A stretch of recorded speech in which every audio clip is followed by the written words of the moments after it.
बच्चों, अर्थशास्त्र में जीएनपी ग्रॉस नेशनल प्रोडक्ट सकल राष्ट्रीय उत्पाद,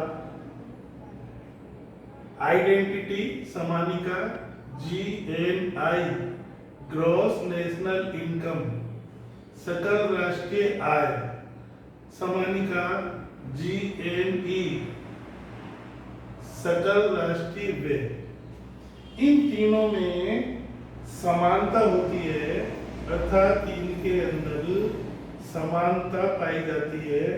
इससे ये तात्पर्य है कि इन तीनों के अंदर एक ही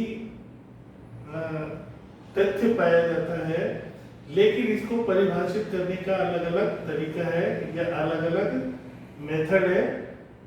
अब हमें जानना ये पड़ेगा सबसे पहले कि जीएनपी किसे कहते हैं, सकल राष्ट्रीय उत्पाद किसे कहते हैं।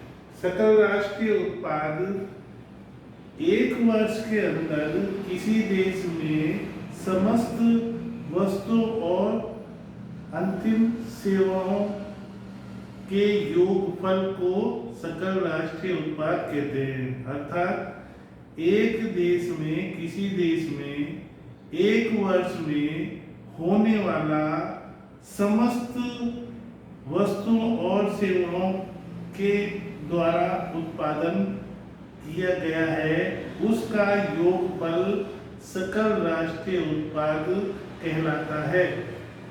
अब यदि हम ये मान लें कि सकल राष्ट्रीय उत्पाद उस देश में होता है, तो हम ये मान के चलेंगे कि उस देश की सकल राष्ट्रीय आय भी वही होगी। और जब हम ये मान लेंगे कि उस देश की सकल राष्ट्रीय आय सो एंड सो इतनी है, तो हम ये मानेंगे कि उस देश का सकल राष्ट्रीय व्यय भी उतना होगा। इस प्रकार इन तीनों के अंदर समानता पाई जाती है। तीनों के अंदर बिल्कुल ये मान के चलेंगे कि समानता होती है, क्योंकि सैद्धांतिक रूप से ये माना गया है कि इन तीनों के अंदर एक ही तथ्य को अलग अलग तरीके से वर्णित किया गया है। अब सकल राष्ट्रीय आय को मापने के तरीके अर्थात सकल राष्ट्रीय आय को किस तरीके से मापा जाता है, या हम ये कह सकते हैं कि इसको किस तरीके से इसका आकलन किया जाता है। तो इसको आकलन की विधि भी कह सकते हैं, जैसे कि सकल राष्ट्रीय उत्पाद विधि, सकल राष्ट्रीय आय विधि या सकल राष्ट्रीय व्यय विधि। ठीक है। अब सबसे बड़ी बात यह है कि सकल राष्ट्रीय आय और आर्थिक कल्याण में क्या संबंध होता है। अब हम ये मानते हैं कि सकल राष्ट्रीय उत्पाद या सकल राष्ट्रीय आय, इसमें इसका संबंध आर्थिक कल्याण से किस प्रकार से होता है। तो यदि किसी देश की सकल राष्ट्रीय आय ज्यादा होगी या सकल राष्ट्रीय उत्पाद ज्यादा होगा, तो उस देश का आर्थिक कल्याण ज्यादा होगा।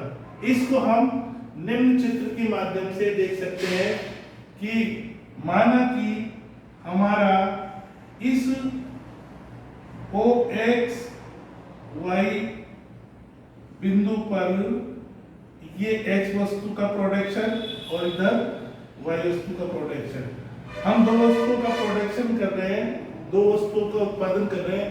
अब इस दो वस्तुओं का उत्पादन कर रहे हैं, तो ये हमारे उत्पादन की संभावना इस क्षेत्र के अंदर पाई गई है। मान लें कि Y0 और X0।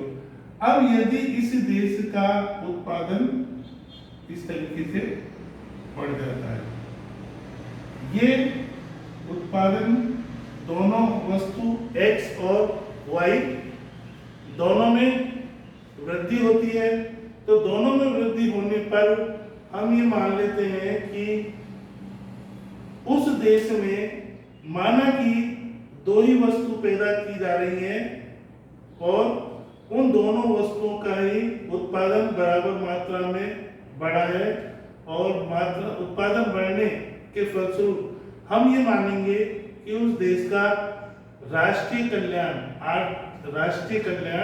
या आर्थिक कल्याण में उसमें वृद्धि हुई है। Okay, thank you.